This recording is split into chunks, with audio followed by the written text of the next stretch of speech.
Kadrina on Eestimaale tüüpiline küla, oma väärika ajaloo, erinevate linnaosade ja ise mõtlevate inimestega. Kadrina vald on võrreldes teiste Lääne-Virumaa valdadega üsna heal järjel ja selle põhjuseks võib pidada tublisid vallainimesi ja toimivat kogukonda, mis ei lase lollustel sündida. Mis iseloomustab Kadrinat? Ma arvan, et ühelt poolt selline isemõtlemine igas suunas. Kadrinast on tekkinud palju huvitavaid ideid, palju huvitavaid inimesi, alates kas või sellest, kui me mõtleme näiteks meie iseseisvuse taastamise ajale, kui seal tegutses kirikuõpetajana Illar Hallaste, kus loodi Eesti esimene kodanike komitee, kus sai alguse parteisid ja nii edasi, et selline loovvaim on Kadrinale alati olnud iseloomulik. Kadrina inimeste asjaajamise tahtmist iseloomustab väga hästi ka seal tegutsev saunaklubi, kust on läbi käinud paljud poliitikud ja isegi mitmed ministrid. Näiteks ütles saunas käinud Katrin Saks, et tegemist oli poliitiku jaoks väga veidra kogemusega. Rein Sikk aga iseloomustab seda kui huvitavate kohtumiste klubi, mis harib inimesi. Saun on eestlaste kultuurielu alus. Meie vanemad tulid saunast ja ka lõpetasid saunas.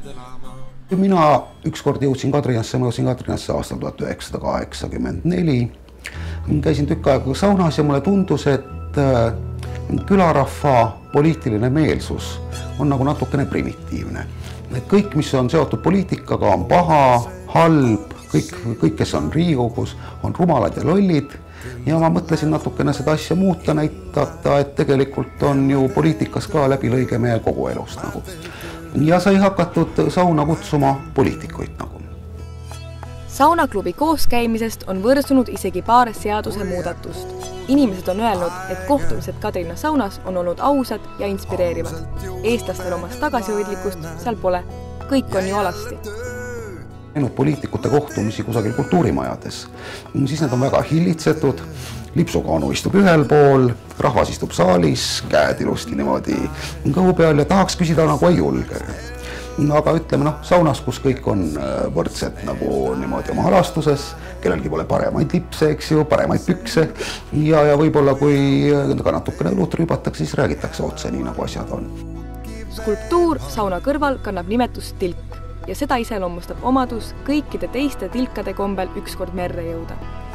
Nimelt oli skulptuur algselt poole pikem, kuid kuna selle kallal on käinud kätt proovimas nii kohalikud rammumehed, kui ka on teda uuristanud erinevad loodusnähtused, sulabki tilk tilgahaaval maapinnaga ühte.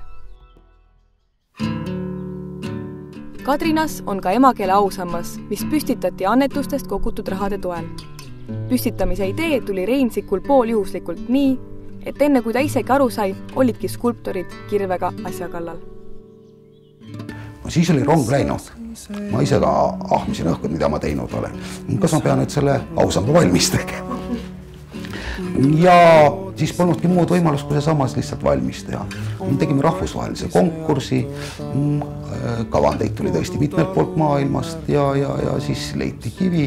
See on üks siukene tore saaga ja see samas saigi püsti. Mina küll ei uskunud, et ta saab, aga lihtsalt oli nagu näpp antud ja ei saanud nagu näppu alt ära võtta.